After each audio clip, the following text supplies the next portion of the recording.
आज हमारे घर के दोनों लड़का के छठी रही से चलो आप मला शुरू से दिखा था। संगवारी हो मैं आप मन के दोस्त मनीष जंगेल आप मन के स्वागत है हमारे छोटे से मिनी व्लॉग में। सगा मन सबो जन आगे रही से तहन हमन छठी के कार्यक्रम जल्दी से चालू करे हवन। अब सगा दो गांव से आ रही से टेका पार से और मुरई से तो नंगत जन आए रही से मन साथ साथ हमारे सानवी बेटी ला 1 साल घरों कंप्लीट हो गए रही से तो हमन लाए रहे ओखर बर केक।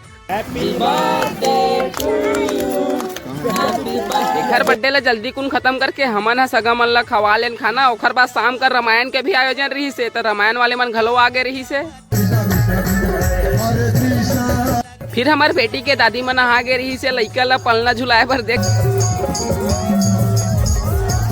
एखर बाद पलना झुलाए पर आगे रही से एखर नानी मन। अगर आप मन ला एखर पूरा वीडियो देखना है तो हमारे यूट्यूब चैनल में जाके एक बार जरूर चेकआउट कर लू।